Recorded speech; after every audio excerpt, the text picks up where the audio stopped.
Hello, everybody, and welcome back to the one and only Tribal Warrior YouTube channel. And of course, I am the Tribal Warrior. And in today's video, as you can see by the thumbnail, as you can see by the title, we will be discussing about Charlotte Flair's and Tiffany Stratton promo that went down on SmackDown the other night. It was hellacious, it was crazy, it was insane, and there's loads of talking points to talk about it. We'll also be talking about the Fenix debut. We're going to talk a bit about that and a tiny bit more.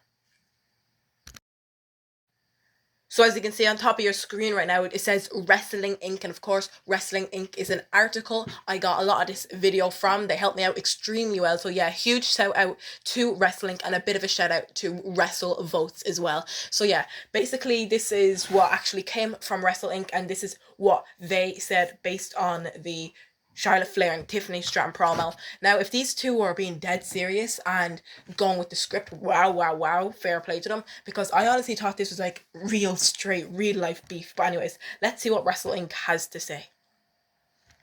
Royal Rumble winner Charlotte Flair and WWE Women's Champion Tiffany Stratton met face-to-face in the ring on WWE SmackDown for another war of words, this time moderated by commentator Wade Barrett to prevent them getting physical. But they reportedly didn't stay on script for their promo, which is huge news. And I mean, like, they could have went off script like to make it more better, or they could have went off it to talk about real life beef.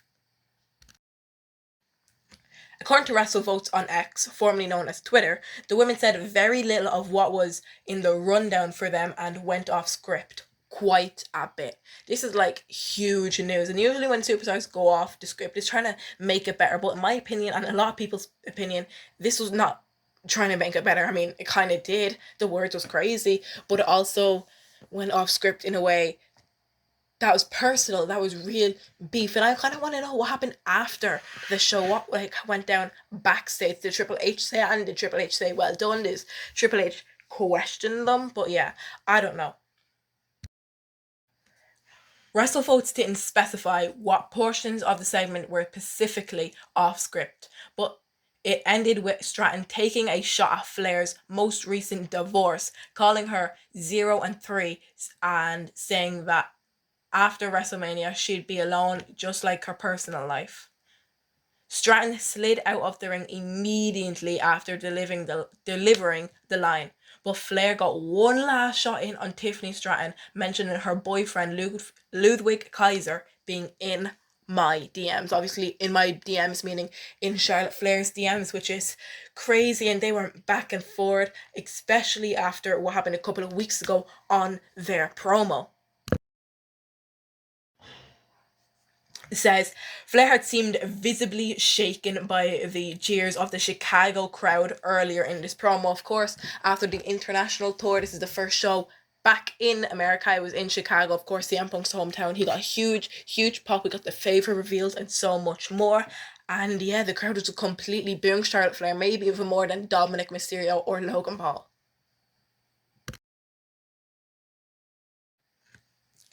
Flair and Stratton's split screen interview on the 21st of March episode of SmackDown was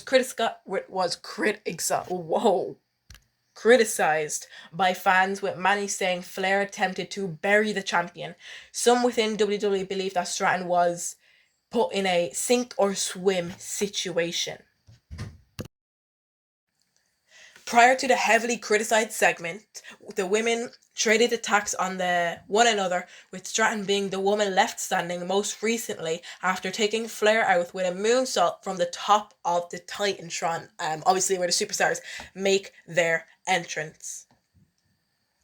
So of course this is a huge talking point. These women went all out. They said anything they possibly could, and I honestly wouldn't be surprised if Triple H questioned them backstage, like, what's going on, guys? Is everything okay? It's a bit confusing here, but yeah, other than that, Tiffany Stratton, Charlotte Flair, WrestleMania, it's gonna be good. My predictions video will obviously come out soon before WrestleMania, and I can officially say 13 or 14 days until WrestleMania 41. I'm so excited. The build to WrestleMania, it's been alright so far.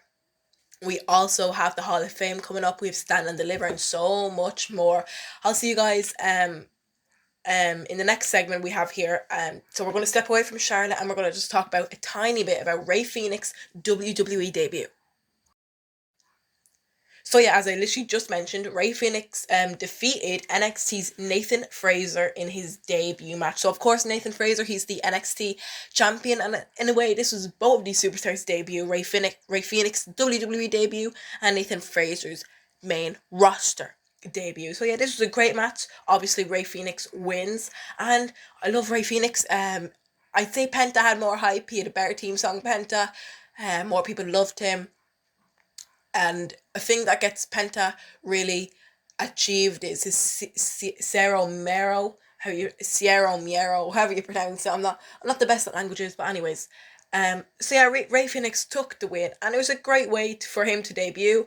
I'm excited to see what he can do in the WWE. Will he compete at WrestleMania? Will he be Randy Orton's opponent? That was also a talking point on SmackDown. Kevin Owens was legitimately injured, so yeah, prayers to Kevin Owens. I hope he's okay.